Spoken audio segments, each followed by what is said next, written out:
त्या व्हिडिओमध्ये आपण पाहणार आहोत पुणेपासून पंढरपूर, गाणगापूर, अक्कलकोट आणि तुळजापूर या ठिकाणांची संपूर्ण माहिती।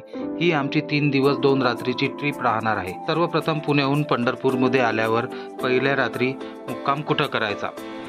पंढरपूरमध्ये गजानन महाराज संस्थान शेगाव येथील इथे मठ आहे, भक्त निवास पण म्हटलं जाईल। आम्ही इथे रूम केलेली आहे। वेगळे वेगळे चार्जेस वेगळ्या वेगळ्या रूमनुसार आहेत। नॉर्मली 1 तासाची वेटिंग राहते, त्याच्यानंतर तुम्हाला इथे रूम मिळेल। इथं तुम्हाला एक रूम बुक करताना एक तुमच्या 4 व्हीलर 2 व्हीलरची पाससुद्धा मिळेल। ते इथं दाखवल्यावर तुम्ही या प्रशस्त पार्किंगमध्ये आपली गाडी पार्क करू शकता आणि देन इथनं एंट्री करायची या छान अशा मंदिरामध्ये। इथं ऑनलाईन प्रकारे तुम्ही रूम बुक नाही करू शकत, त्याच्यामुळे तुम्हाला ऑफलाईन येऊन इथं तशीच ऑफलाईन रूम बुक करावी लागणार। मेन गेटमधनं आपण आत आलो आणि हे श्री संत गजानन महाराज यांचे छान असे मंदिर।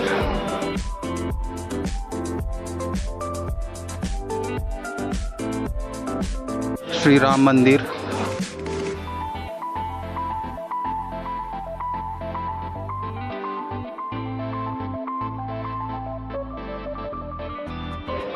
तो समोर दिसतो तो सेवेधारी निवास आहे, जे वारकरी निवास सुद्धा आहे इथं, आणि भक्त निवास 4 पर्यंत इथं अवेलेबल आहेत। आपण त्या प्रसादालयाकडे जाऊन बघू आणि त्याचे टायमिंग्स वगैरे बघू।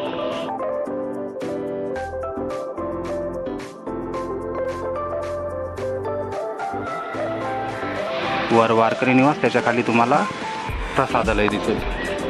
निवास क्रमांक 2 नंतर 2-3 नंतर हे प्रसादालय आहे। इथं सकाळचा नाश्ता अल्पोपहार 6 ते 9, महाप्रसादाचा टायमिंग आहे 10:30 ते 1:30 आणि संध्याकाळी 7 ते 10।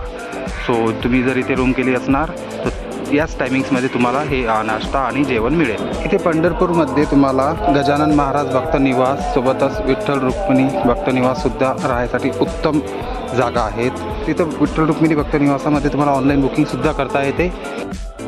मी माझ्या चॅनलवर या गजानन महाराज भक्त निवासाचा डिटेल्ड व्हिडिओ टाकलेला आहे, ज्याच्यामध्ये तुम्हाला या भक्त निवासाबद्दल इन्फॉर्मेशन मिळेल। तो व्हिडिओसुद्धा चेक करा।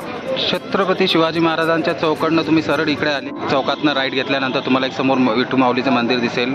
आणि बघा, हा आहे मंदिर परिसर आणि रात्रीच्या वेळेस खरंच खूप छान इथं प्रसन्नमय वातावरण झालेलं आहे। सर्वप्रथम आपण जाऊ आता चंद्रभागेच्या तीरी। हे आमची पूर्ण फॅमिली। हा आहे पश्चिम दरवाजा।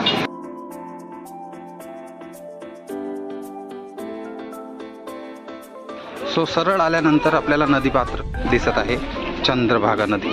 अशी मान्यता आहे, विठ्ठल रुक्मिणीचे दर्शन घ्यायच्या अगोदर सर्वप्रथम नदीमध्ये स्नान करू शकता। नॉर्मली भक्त स्नानच करतात, भक्त पुंडलिक यांचे दर्शन घ्यावे। इथं हे टेम्पल तुम्हाला समोर दिसत असेल आणि नंतर विठू माऊलीचे दर्शन घ्यावे।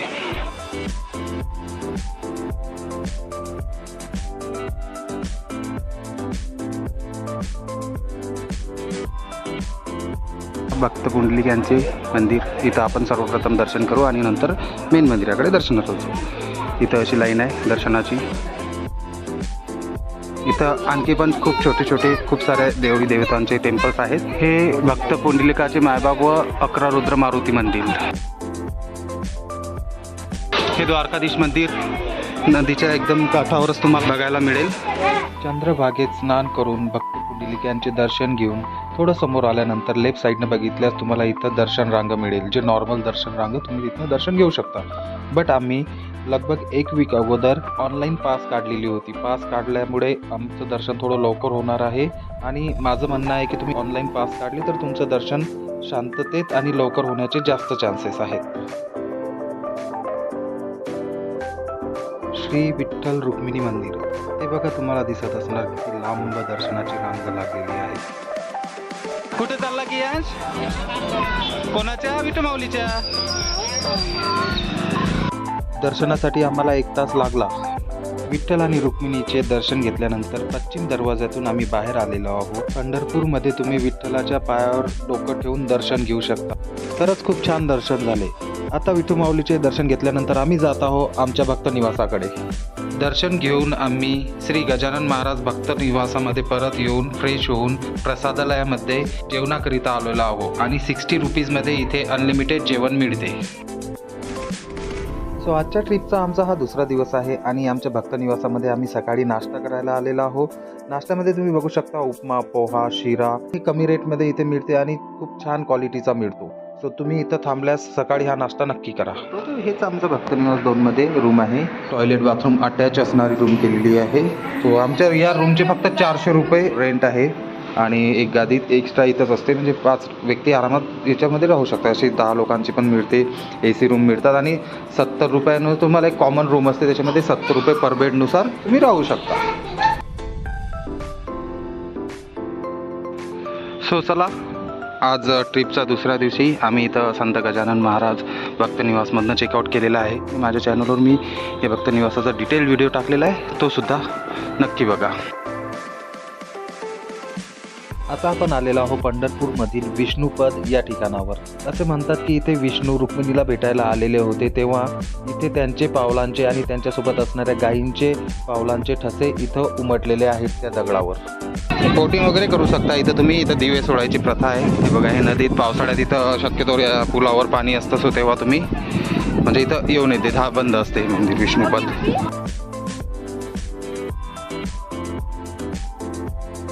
विष्णू आणि गाय त्याचे असे जागोजागी पद दिसतात, हे उमटलेले आहेत.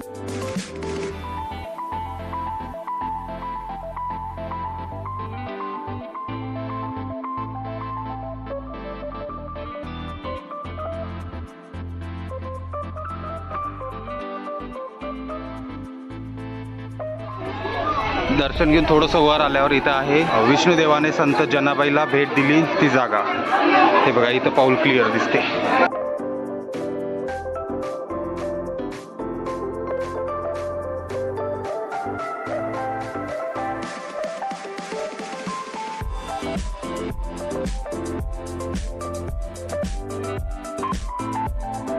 अशा प्रकारे पंढरपुरातील दर्शन आपले कंप्लीट झालेले आहे. इथं तुम्ही बघितले विष्णुपद तिथं दिसत होते, त्यांची बासरी वगैरे होती.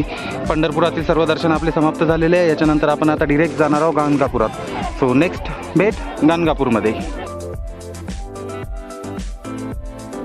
पंढरपूरहून डिरेक्ट आपण पोहोचलेलो आहोत गाणगापूर. इथे आपण निघलो होतो सकाळी 10:30ला आणि इथं येता येता आपल्याला 5:30 वाजलेले आहेत. आम्ही सर्वप्रथम आलेलो आहोत नदी संगमवर. चला आता आपण संगमावर जाऊ. संगम दत्त मंदिर, मुख्य मंदिर, मेन टेम्पल.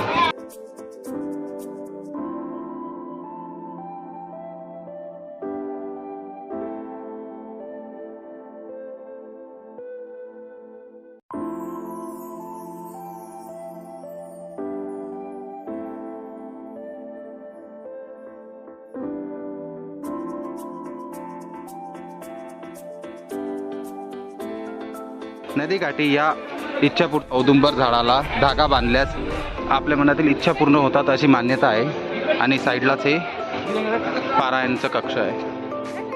हे मेन पारायण कक्ष आहे. इथे म्हणतात की दत्तगुरू सुद्धा या औदुंबराच्या सानिध्यात बसत होते. इथे तुम्ही कधी पण आले ना तर तुम्ही पारायण नक्की करू शकता. हे जे तुम्हाला दिसत आहेत ना, लोक असे गोल फिरत आहेत, म्हणतात असे गोल फिरून आपल्या मनातील इच्छा मागितल्या तिथे सर्व इच्छा पूर्ण होतात. आणि तुमच्या माहितीसाठी जे देऊळ बंद मूवी आहे त्याच्यामध्ये सुद्धा असा पारायणचा एक सीन आहे ना, तो मूवीची शूटिंग सुद्धा याच ठिकाणी झालेली आहे.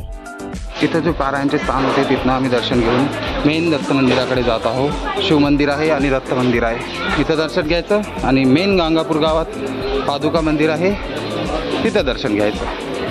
दत्त दरबार हे entry. So Ganagapur bus stop जवळ येऊन एक्झॅक्ट बस स्टॉप जवळ समोर अपोजिट साईडला मंदिराचं पार्किंग आहे. बस स्टॉपच्या थोडंसं समोर आल्यावर आणि हे आलो मंदिराकडे. इथे श्री गुरुदेव दत्त यांच्या पादुका टेम्पल आहे, सोबतच नरसिंह स्वामी यांचे टेम्पल थोडं दूर आहे. बघा, सुरुवातीलाच जय हनुमान मंदिर. हे आलो आपण. हे दर्शनाची लाईन.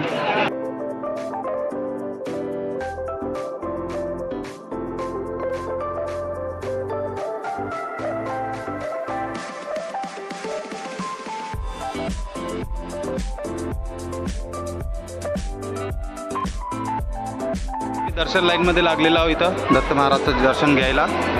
एक अंदाजे अर्ध्या तासामध्ये दर्शन होऊन जाईल. हे मंदिर कर्नाटकमध्ये स्थित असल्यामुळे तुम्हाला नॉर्मली इथे कन्नड भाषेमध्येच खूप सारे बोर्ड्स बघायला मिळतील. सो डोंट बी कन्फ्यूज, इथल्या खूप साऱ्या लोकांना मराठी बोलता येत.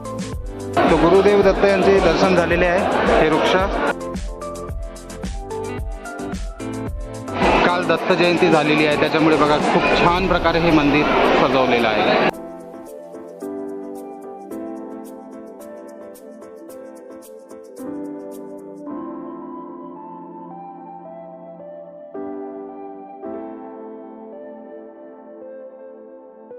नेक्स्ट डेट आपली अक्कलकोटमध्ये. आज आपल्या प्रवासाचा तिसरा दिवस आहे आणि आपण आलेलो आहोत अक्कलकोट इथे श्री स्वामी समर्थ महाराज यांचे दर्शन घ्यायला. हे बोर्ड दिसताना तुम्हाला राईट घ्यायचा आहे. सकाळचे 8 वाजलेले आहेत. इथे थोडी थोडी गर्दी वाढायला सुरुवात झालेली आहे. राईट साईडने श्री स्वामी समर्थ अन्नक्षेत्र अक्कलकोट, याच्या एक्झॅक्ट अपोजिट साईडला तुम्हाला मंदिराकडे दर्शनासाठी जाण्याचा मार्ग मिळेल.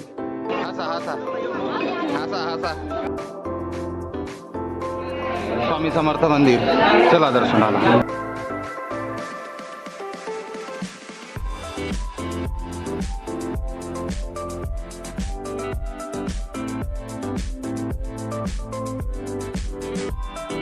या वटवृक्ष मंदिराचे म्हणजे श्री स्वामी समर्थ महाराज यांचे पूर्ण दर्शन घ्यायला आम्हा सर्वांना फक्त अर्धा तास लागला.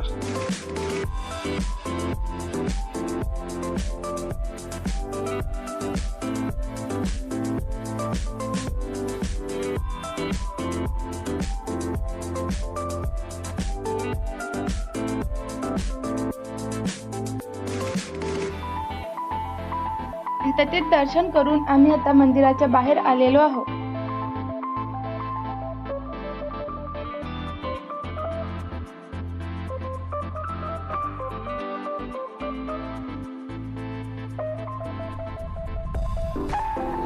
स्वामींचे वटवृक्ष मंदिरातील दर्शन झाल्यानंतर आपण आलेलो आहोत चोळप्पा महाराज यांच्या मठाकडे, म्हणजे श्री स्वामी समर्थ यांच्या समाधीस्थानाकडे.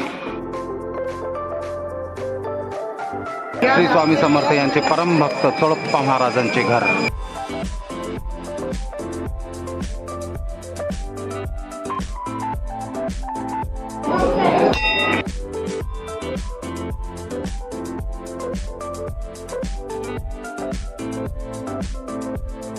श्री स्वामी समर्थांनी लघुशंका केलेले तीर्थ. अक्कलकोटमधील सर्व दर्शन आपले घेऊन झालेले आहे. आपण आलेलो आहोत तुळजाभवानी मातेचे दर्शन घेण्यासाठी तुळजापूरला. प्रीती, हे टेम्पल जवळ येतात राजे शहाजी महाद्वार. हे इथनं आपण एंट्री केलेली आहे मोठ्या गेट मधनं.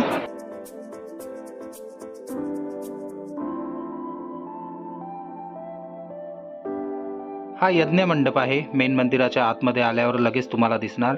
इथं खूप साऱ्या प्रकारचे दर्शन आहे, जसे की धर्मदर्शन, मुखदर्शन, पेड दर्शन. पेड दर्शन हे 2 प्रकारचे आहेत, 200 रुपये पासवाला आणि 500 रुपये पासवाला. आमचं दर्शन घेऊन झालेलं आहे. मी मुखदर्शनच्या लाईनमध्ये लागलेलो होतो आणि मला मुखदर्शन घेण्यासाठी 1 तास लागला, जे की 50 फुटाहून घेतलं जातं. धर्मदर्शनाला लगभग 2 ते 2.5 तास लागतात आणि पेड दर्शन न करता तुम्हाला धर्मदर्शन किंवा मुखदर्शन करणं जास्त सोयीस्कर आहे. हा 500 रुपयेवाला जे पेड दर्शन आहे ते थोडं लवकर करता येतं.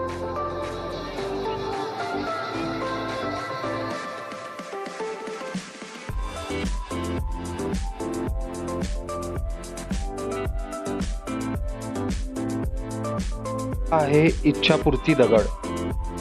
खूप छान प्रकारे आपल्या 3 दिवसाच्या ट्रिपमध्ये पंढरपूर, गाणगापूर, अक्कलकोट आणि तुळजापूर येथील दर्शन झालेले आहे. इथपर्यंत आमचा व्हिडिओ बघितल्याबद्दल धन्यवाद. व्हिडिओ आवडल्यास कृपया लाईक आणि शेअर करा आणि माझ्या चॅनलला सबस्क्राईब नक्की करा.